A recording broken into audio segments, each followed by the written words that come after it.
I'm 105 years old, and tonight I finally told my family what happened after the war. They always called me a hero, but they never knew the nights I came home shaking, or the truth I buried to survive. The war didn't end when I returned. It followed me through silence, through shame. What I revealed tonight changed everything between us forever. The dining room was warm with candlelight and laughter as 5 generations gathered around my table. My great-grandson kept sneaking icing from the cake, and my daughter adjusted the medals pinned to my old jacket like they were fragile glass. Someone turned on a small recorder and said, "Tell us what it was really like." The room felt smaller suddenly. My hands tightened around my cane. Outside, the wind tapped against the window, steady and patient. Inside, every smile slowly faded as they waited for me to begin. War was not the music and flags people remember. It was mud that swallowed your boots and never let them dry. It was the smell of smoke clinging to your skin for days. We slept in ditches with rain pooling under our backs, waking to the sound of shells tearing the sky apart. Hunger was constant. Cold was constant. Fear was constant. You learned to move even when your legs shook. You learned to keep your eyes open even when they burned from exhaustion. The first night I saw a man fall beside me, I realized something no one had told us before we shipped out. Bullets don't care how old you are. They don't care if you just wrote a letter home. One minute you're joking about coffee. The next minute you're pressing your hands against a wound, whispering, "Stay with me," while the world explodes around you.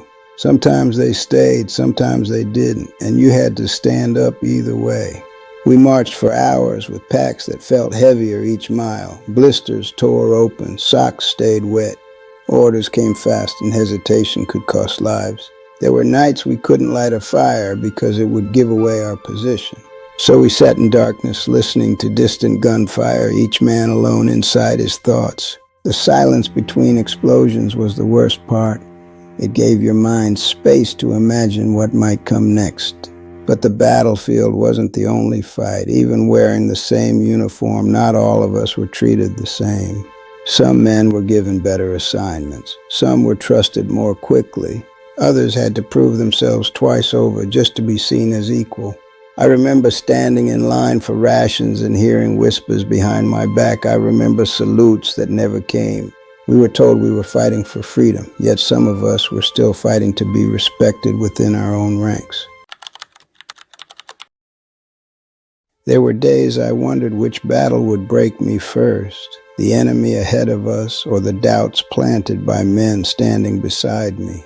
Still, when the call came, we moved as one, because in the chaos of gunfire, survival didn't ask about color or background. It asked only one thing: would you hold the line? They gave me the same uniform, the same boots, the same rifle. On paper, I was just another soldier. But in the barracks, in the mess line, in the quiet spaces between orders, I learned quickly that some of us were expected to stand a little farther back. We trained just as hard, marched just as long, carried the same weight across our shoulders. Still, there were looks that lingered too long, voices that lowered when we passed, and assignments that always seemed to find their way to us first when the danger was highest. I remember one morning before sunrise, the frost still clinging to the ground. We were told to move out fast, no time for questions. I stepped forward to volunteer for a task, but the officer looked past me like I wasn't even there. A younger recruit, someone who had joined weeks after me, was handed the responsibility instead. He looked at me with an apology in his eyes, but neither of us said anything. In that moment, I realized the war wasn't only being fought on the front lines, it was also being fought in the way we were seen or not seen by our own side. There were nights when I lay awake listening to men talk, laughing about home, about the future waiting for them. I wondered what future waited for me. We were risking our lives together, yet some of us still had to prove again and again that we belonged. Once, during a firefight, I dragged a wounded soldier to safety under heavy fire. When the dust settled, he was the one praised for bravery. My name was never mentioned. I didn't speak up, not because I didn't feel the sting, but because survival came first. Recognition could wait, at least that's what I told myself. But silence has weight. It builds slowly, like a pack you never set down. Each small moment, each overlooked effort, each unreturned salute added another stone to the load I carried. I kept telling myself that if I just did my duty, if I kept my head down and kept moving forward, things would change. Maybe they did in small ways. Yet the truth is, the battlefield tested more than our strength. It tested our dignity.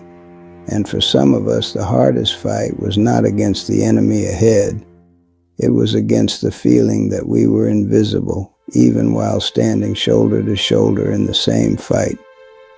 It happened on a night so dark you couldn't see your own hands in front of your face. The rain had been falling for hours, turning the ground into thick mud that pulled at our boots. We had just received orders to fall back. Enemy fire was closing in fast, and our unit was already stretched thin. The command was clear: retreat immediately, no delays, no exceptions. That's when I heard it, a voice calling for help from beyond the ridge. At first I thought it was my imagination. Gunfire was cracking through the air and explosions were shaking the earth beneath us. But then I heard it again, weak, desperate, barely louder than the rain. One of ours, wounded, left behind in the chaos. I looked toward my squad leader. He shook his head sharply. We move now. His eyes said more than his words did. If I stepped out of line, I would be on my own. In that moment, time slowed. I thought about everything I had already endured. The cold nights, the insults, the constant need to prove myself. I thought about how easily some men were valued and how easily others were forgotten.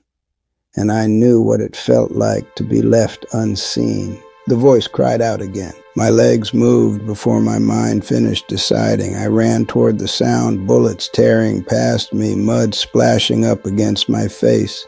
I found him half buried near a broken fence post, blood soaking through his jacket. He looked up at me like he couldn't believe I had come back. There was no glory in it, no music playing, just fear and weight and the sound of my own breathing as I lifted him onto my shoulders. Every step back toward our line felt like walking through fire. I expected a shot to hit me at any second. We made it, barely, but when I crossed back over the ridge, I saw something that froze me colder than the rain. In the time it took me to go back, another man from our unit had been hit during the retreat. He didn't survive. No one said it out loud, no one needed to. I had disobeyed a direct order. I had saved one life, but the cost of that decision would follow me long after the war ended. When the war ended, people filled the streets with flags and music. Strangers shook our hands, calling us brave, calling us heroes. For a moment, it felt like everything we had carried might finally be set down. I stepped off that train believing I was coming home to peace, but peace didn't come with me. It stayed somewhere across the ocean, buried under mud and memory. At home, the world looked the same, but I didn't feel the same inside it. Loud noises made my shoulders tense. I woke in the middle of the night, reaching for a rifle that wasn't there. My wife would sit up beside me, whispering softly until I realized I was safe. I tried to smile during the day, tried to laugh at the dinner table, but there was always a distance I couldn't cross. The war had carved something into me that didn't fade with time. Work wasn't easy to find. Some doors opened just long enough for me to step forward, then quietly closed again. I filled out applications, shook hands, stood in lines. Sometimes I was thanked for my service. Other times I was overlooked entirely. I told myself to be patient. I told myself things would change. But each rejection felt like another reminder that coming home didn't mean the battle was over. At family gatherings, people asked questions. What was it like? Did you see combat? I'd give short answers, careful ones. The truth stayed locked behind my teeth. My children grew up seeing the medals on the wall, hearing stories from other veterans, believing their father had returned whole. They didn't know about the nights I sat alone in the dark, replaying the moment that changed everything. They didn't know about the choice I made and the weight that followed me back. I tried to be a good husband, a good father. I built a life piece by piece, hoping time would smooth the edges of what I carried. Some days it did, other days it didn't. The hardest part wasn't the memories themselves, it was the silence. Keeping the truth hidden became its own kind of battle, one fought quietly across years and decades. The war had ended, but inside me it kept going. I took a long breath before I said it out loud, because once the words left my mouth, they could never be taken back. It wasn't enemy fire, I told them. Not that night. The room went still. Even the youngest stopped fidgeting. We were exhausted. It had been hours of chaos. Smoke, shouting, confusion. Visibility was almost nothing. Orders were being yelled from every direction, and half of them contradicted each other. I remember gripping my rifle so tight my hands were shaking. Every shadow looked like a threat. Every movement felt dangerous. Then I saw someone running toward our position through the smoke. No clear uniform, no clear face, just a figure moving fast. Training took over. Fear took over faster. I fired just once. The figure fell. When the air cleared and I moved closer, my stomach dropped in a way I can still feel today. It wasn't the enemy, it was one of ours. A young soldier who had gotten separated during the retreat, trying to find his way back. He had lost his helmet, his jacket was torn. In the smoke and panic, I saw a threat where there wasn't one. He was barely older than a boy. I dropped to my knees beside him, pressing my hands against the wound, whispering for him to hold on. He looked at me, confused, like he didn't understand what had happened. I didn't understand either, not fully. Not until it was too late. He didn't make it. There was an investigation. In the chaos of that night, with so many losses, it was ruled an accident in combat. Friendly fire, tragic but not uncommon in war. No charges, no public blame. The report was filed and the unit moved forward. But I never moved forward. I carried his face home with me. I carried the sound of that single shot in my ears for decades. Every medal they pinned to my chest felt heavier because of it.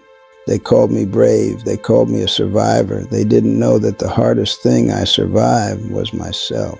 I kept quiet because I believed my family needed a hero. I didn't want them to see the fear in that moment, the mistake that cost a life. I didn't want my children to look at me differently. But tonight, at 105 years old, I couldn't carry it anymore. For a moment, no one spoke. The only sound in the room was the soft ticking of the clock on the wall and the quiet hum of the heater. My words hung in the air like something fragile. My daughter reached for my hand first. Her fingers were warm, steady, and familiar. She didn't pull away. She didn't hesitate. She just held on. Across the table, my grandson wiped at his eyes and let out a slow breath.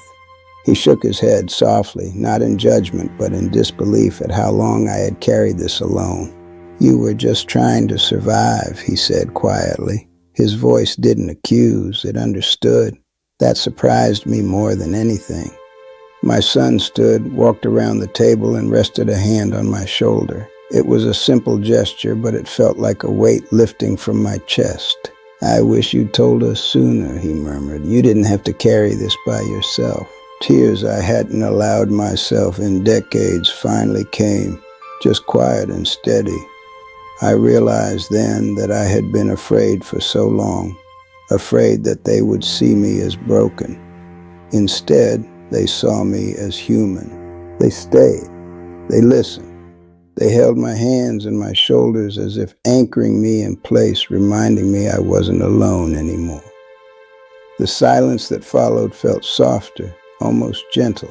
For the first time since that night in the war, I felt something I hadn't felt in a very long time: relief.